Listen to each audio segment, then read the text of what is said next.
Recently, I've noticed white threads floating in the bathtub after Jason finishes his bath. When I ask him about it, he always dodges the question. The night before Jason went on a business trip, he gave me some essential oil that he said would help with my morning sickness. Following Jason's instructions, I used it every night, but then I experienced severe abdominal pain and had to call an ambulance. When I explained the situation at the maternity hospital, the doctor started trembling. He said the oil was dangerous for both the mother and the baby. Suspecting Jason of cheating, I called his company and found out that he had taken leave to match Ava's schedule. I went to Ava's apartment and waited in my car. Soon, I saw Ava and Jason walking towards me from across the street. I can't wait to live together soon. If this plan works, we can send Emily back to her parents. If we say she lost the baby and became emotionally unstable, it wouldn't be weird to live apart. It's her fault for getting pregnant without considering that I don't like kids. I collapsed onto the steering wheel, sobbing. Eventually, I lifted my head and vowed to get revenge on Jason and Ava. I'll never forgive them. My name is Emily, and I'm a 40-year-old housewife. I met Jason at work and married him 5 years ago. Jason works for a major company. He's a regular employee, but his diligent work earns him a high salary. Recently, I finally achieved my long-held dream of becoming pregnant. I spend my days looking at the ultrasound pictures, eagerly waiting to meet my baby. But lately, I've been filled with anxiety. Jason's behavior has been strange. Eventually, I realized Jason's true nature, and I got chills down my spine. I became close to Jason when we were assigned to the same team at his company's affiliate where I was working.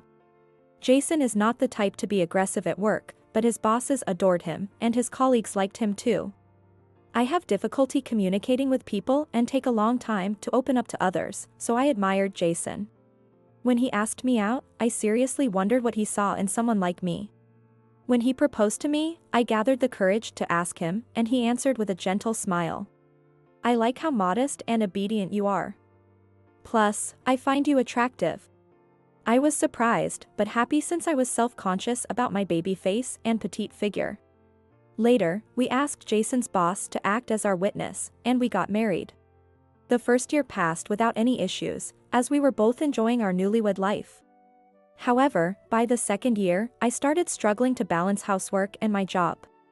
Jason forgot our pre-marriage promise to share the housework and began dumping everything on me. I know you work full-time too, and it's tough. But I can't relax when the house is messy. I was confused by his complaint. I did the dishes and laundry regularly. I just couldn't find time to vacuum every day, so there was a bit of dust in the corners. I wipe every day with a cleaning sheet. This is an apartment, so vacuuming early in the morning or late at night would be a nuisance. Yeah, but I'm a neat freak. It makes me uncomfortable. Despite saying this, Jason's study is a complete mess. He told me not to enter his study, so I only peeked from the hallway. Seeing the chaos inside, I was horrified. The room was littered with empty snack bags, beer bottles, and car magazines, leaving no place to step.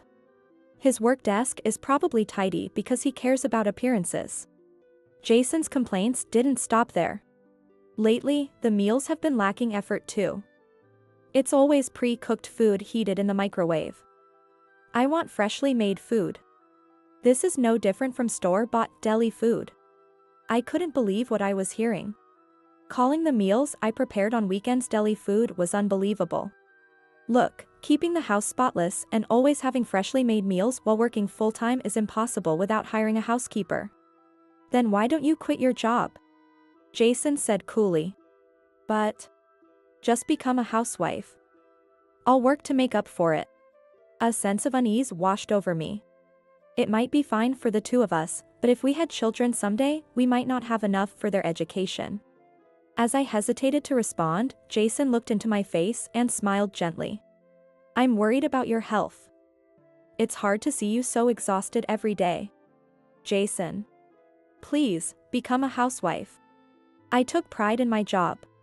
The environment was good, and I wanted to continue until retirement if possible, but I didn't want to worry Jason.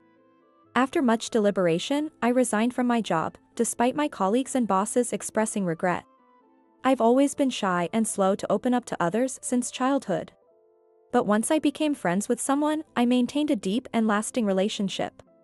So I vowed to cherish Jason. Jason cherished me too. However, once I became a housewife and relied on Jason's income, he began to act more domineering towards me. What? Did the orthopedic doctor you've been seeing change? Yes.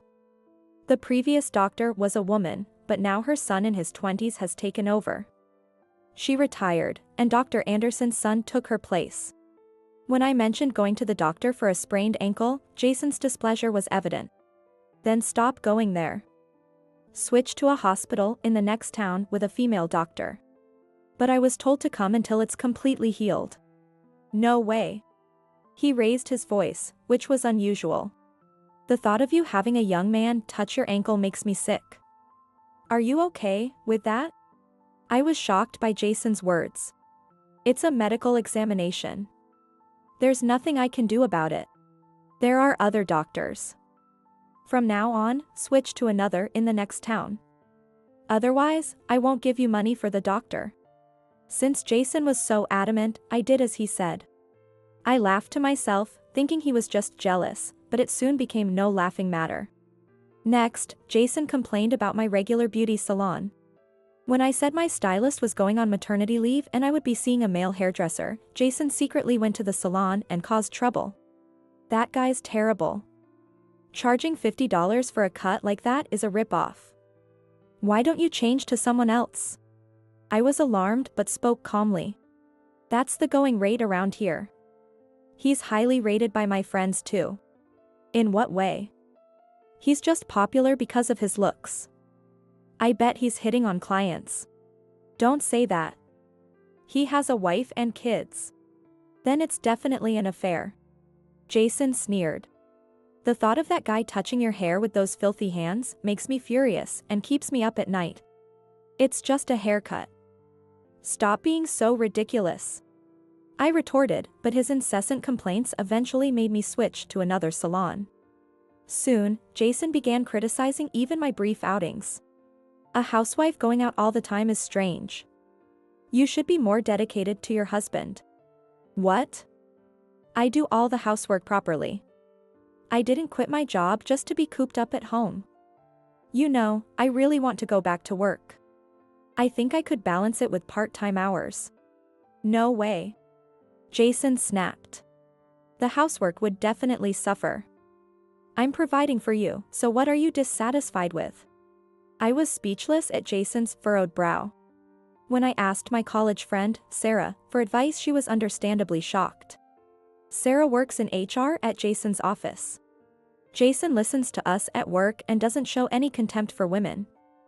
But in private, he's like that? He's a patriarchal nightmare. I don't want to fight with him, and he doesn't verbally abuse me, so I'm at a loss on how to handle it. Sipping coffee at a cafe, I sighed. If it gets any worse, talk to me. I'm on your side. Thank you. I answered with a smile, but gradually I started avoiding going out and became increasingly depressed. One day, I wasn't feeling well for a while. When I took a pregnancy test, it was positive. I screamed with joy in the bathroom.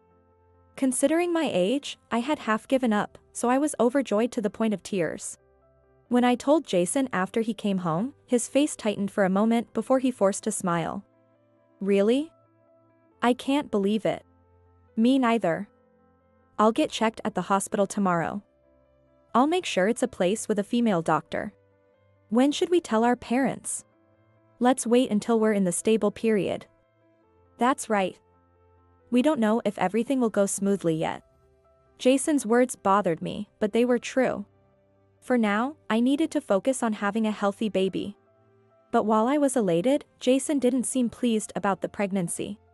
He had always said he wasn't fond of kids, and we had agreed to give up if we didn't conceive naturally.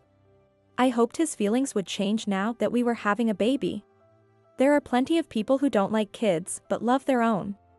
So, I subtly brought up baby-related topics every day, hoping he'd start to feel the same. Liam, Noah, Olivia. Modern names are so stylish. Gender-neutral names are trendy now. Despite Jason being engrossed in his phone, I kept talking. Which names do you like, Jason? Can't you see I'm busy? I'll leave it up to you. His indifferent attitude was disappointing. Another day. You're taking a day off soon, right? I have a prenatal checkup that day. Let's go together. What would a man do there? It's got nothing to do with me. I felt my cheeks tighten. It's absurd to say it's irrelevant when he's the father. As I stood there stunned, he delivered the final blow with a smirk. I can't handle horror movies, so count me out for attending the birth. I was deeply disappointed by such a terrible comparison.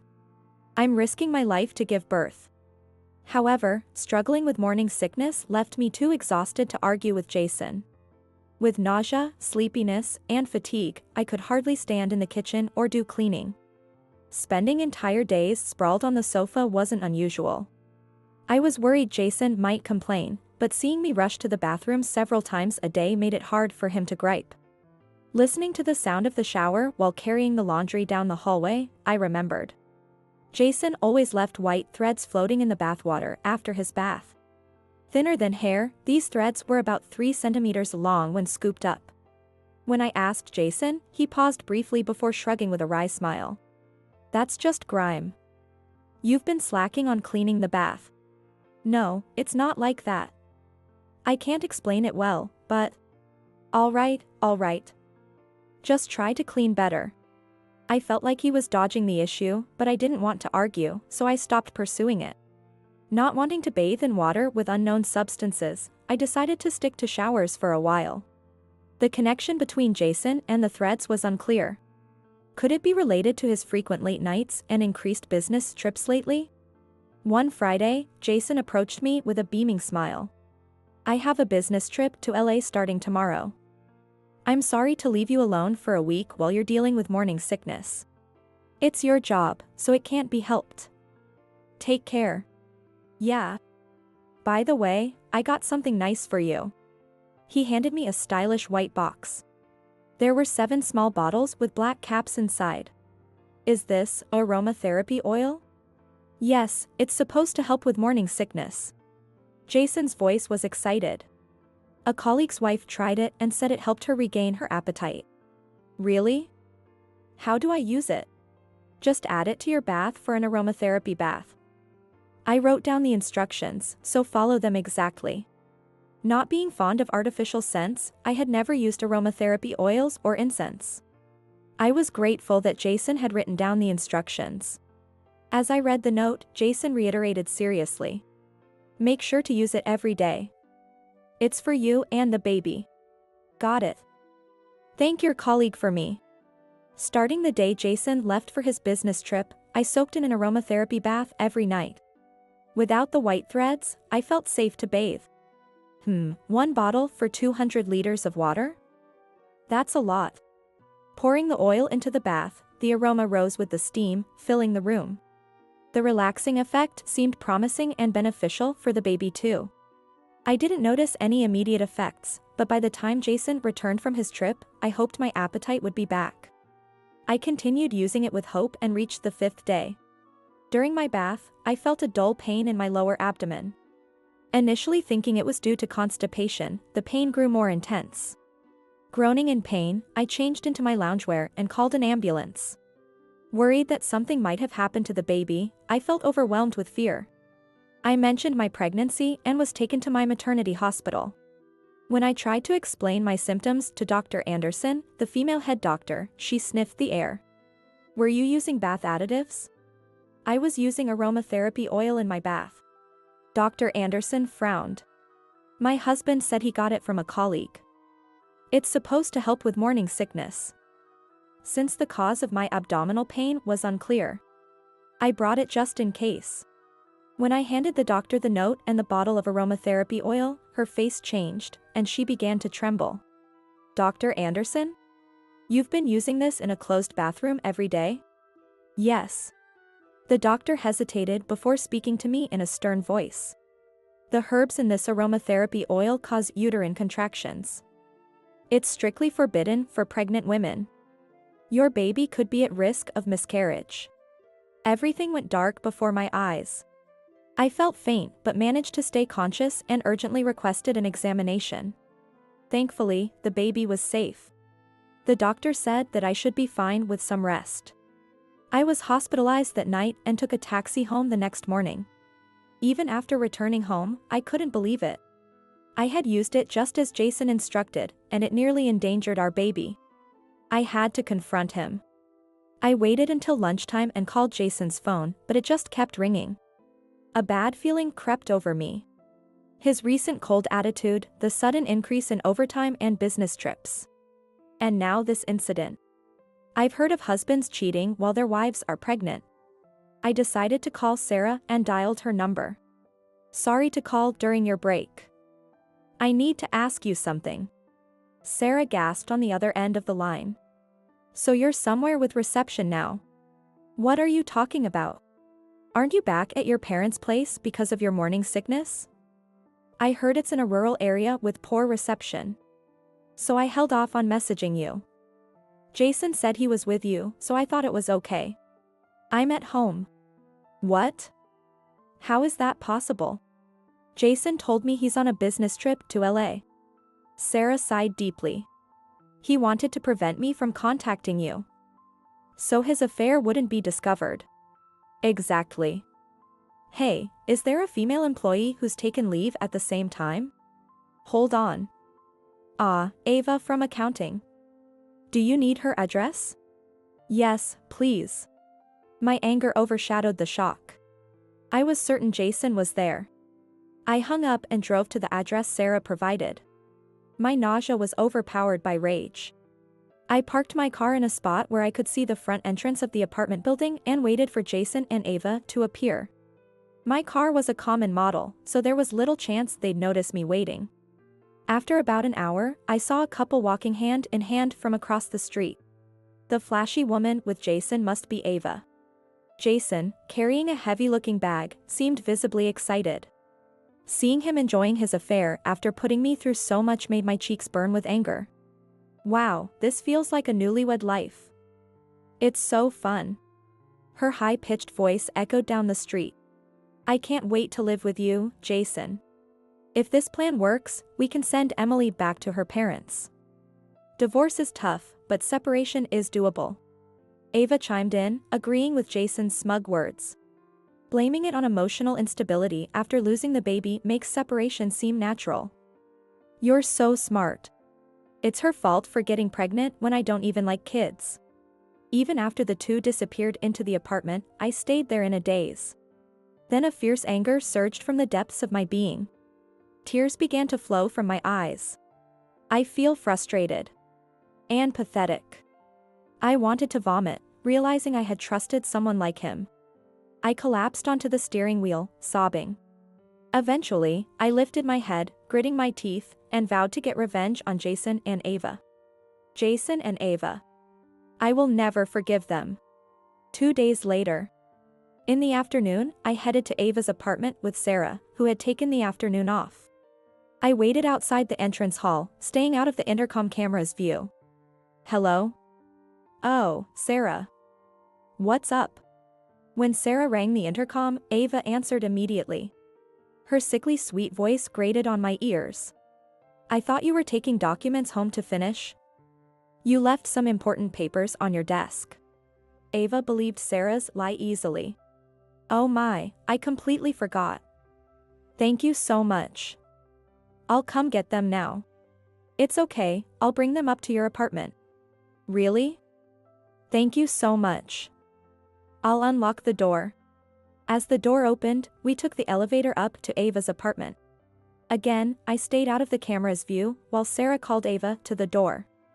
After a moment, the door opened, and Ava appeared wearing a hair turban and loungewear. Taking a shower in the afternoon, how luxurious. She might be planning to get cozy with Jason later. Thank you, Sarah. You're such a lifesaver, eek. Ava let out a sharp scream when she saw me peek out. She tried to close the door, but I wedged my bag in, forced my hand in the gap, and pushed the door open. Resigned, Ava allowed us into her apartment.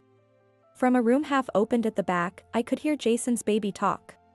We tiptoed down the hallway and peeked into the room to see Jason, in just his underwear, brushing a long-haired cat with a soft expression on his face. "Good kitty, stay still. I'll give you a treat later. Your fur is so smooth, you're the best kitty in the world." Meow. I see. The white threads were actually the cat's shed fur. No wonder his body was covered in fur. He was brushing the cat shirtless. So, he was getting into the bathtub without rinsing off first? Knowing I would use it after him? Gross. Seeing Jason's affectionate face made my anger boil. He cared more about his mistress's cat than our unborn baby. The first to notice my resentful glare was the cat. It got scared and trembled, then darted to a corner of the room. "What's wrong, kitty? Come play with daddy." "So, since when did you become a daddy? Or did you get Ava pregnant too?" Jason's eyes widened when he saw me in the living room. "What? How?" "Jason, you're sloppy." Jason's eyes widened as Sarah stepped out from behind me. "Oh right, you were friends with Sarah." Jason sighed as if exasperated, while Ava hugged him from behind. "Jason, we've been caught." "Don't worry, Ava. Leave it to me." Jason puffed out his chest, standing there in his underwear, looking ridiculous. I almost laughed despite the situation. "Emily, how are you feeling? I told you countless times that I'm struggling with morning sickness." "No, I mean, if you made it here, you must be fine. Did you not use the aromatherapy oil?" Ava interjected. "That's why both mother and baby are healthy." "Oh, I see. You should trust your husband more." Seeing Ava smirking and Jason looking disappointed, I felt a surge of anger. "I did use it. I was happy you cared about me and the baby. After that, I was in excruciating pain and had to call an ambulance. We almost didn't make it in time." As I shouted, Ava interrupted in her sickly sweet voice. "Oh, what a shame. A baby that daddy doesn't want should just disappear. Do you realize what you've done? You tried to take the lives of me and my baby." "No, that's not right," Jason said, laughing.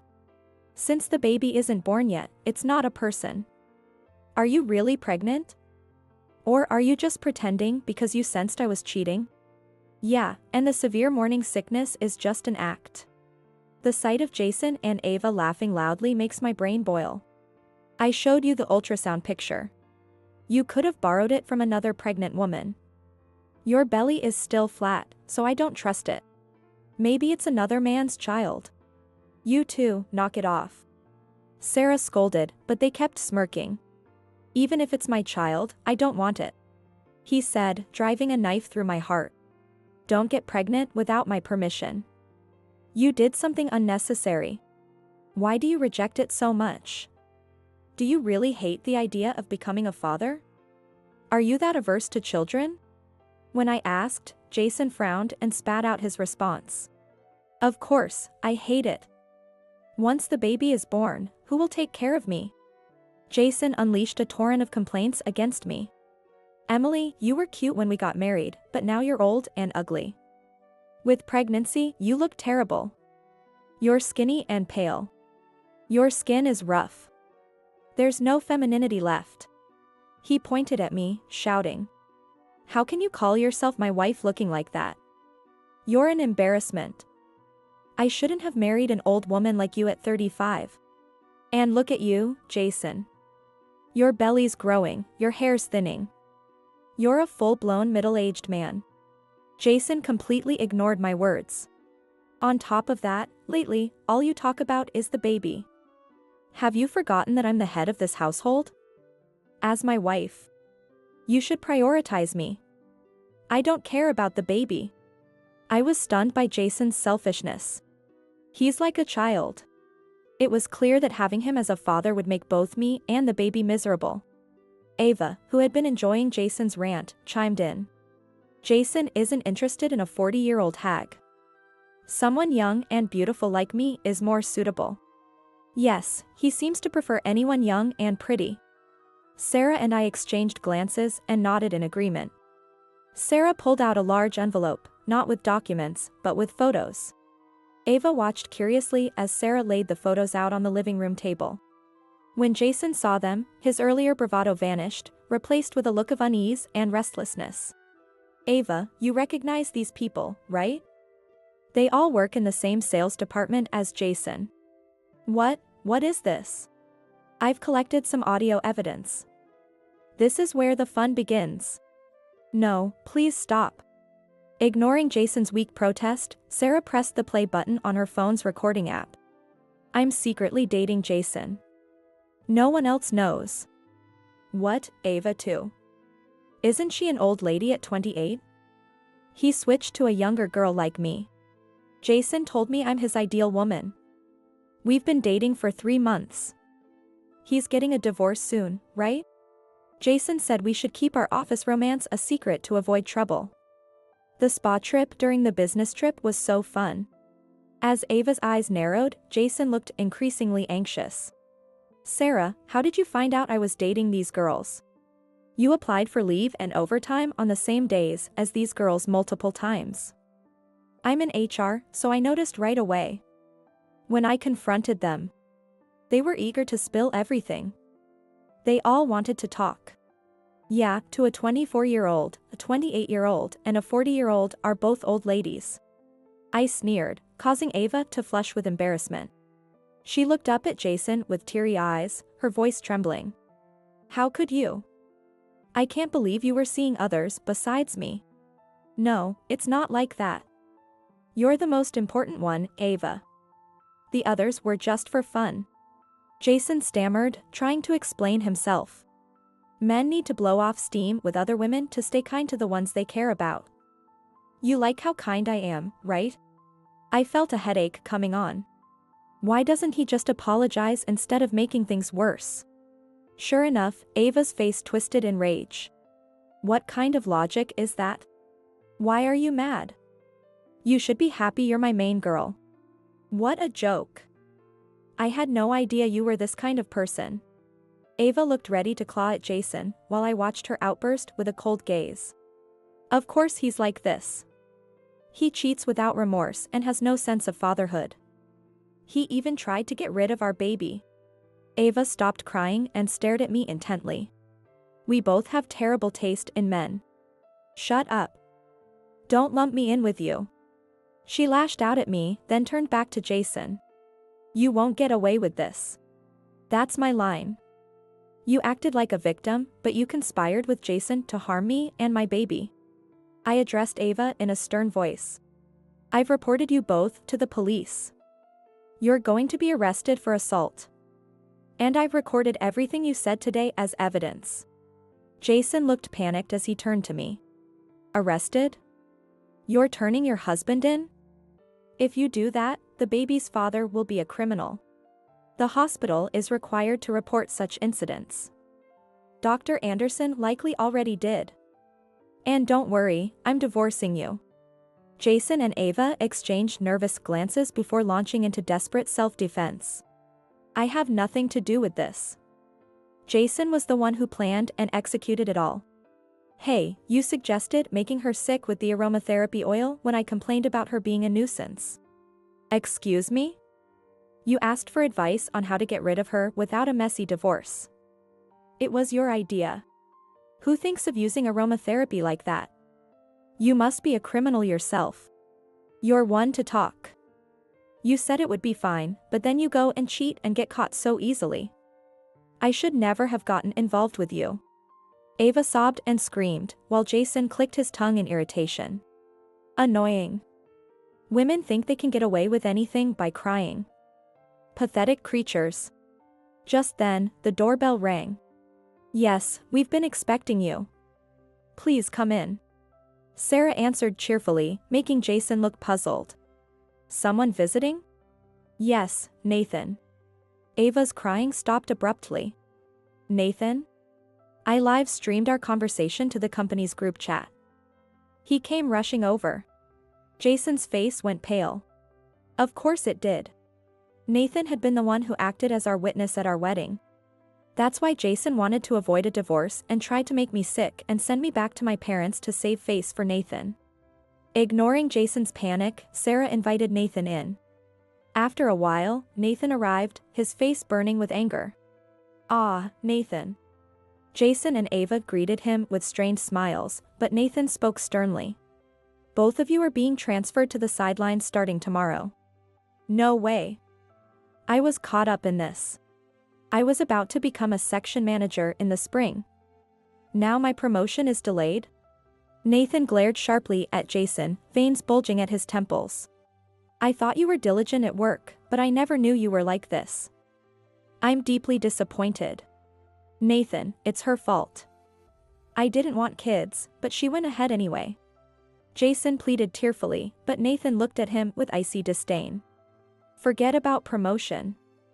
You're now a prime candidate for dismissal. If the company's performance declines, you'll be the first to get fired.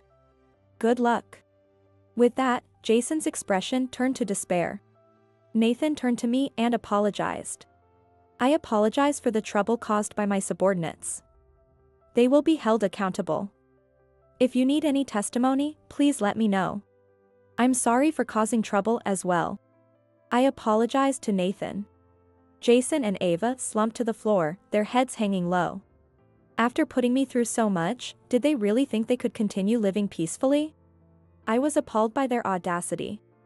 "Sarah is helping me pack, and I'll be going back to my parents' place."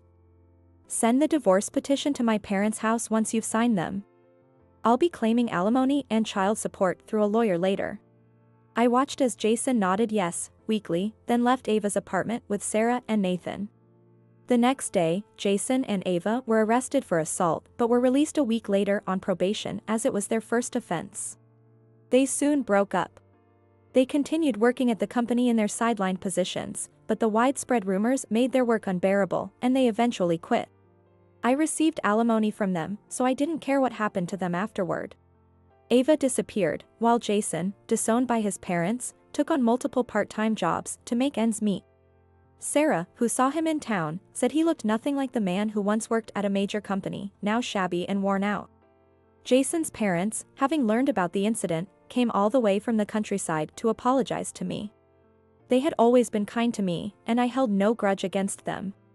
When my daughter was born safely, they cried with joy. So I plan to take my daughter to visit them during holidays. If my daughter ever wants to meet her father, I'll set conditions, such as accompanying her, to make it happen. Seeing my daughter's innocent smile makes me pity Jason, who said he didn't want her. Motherhood is challenging, but I'm truly glad to be her mother. I want to continue watching her grow, surrounded by people who love her.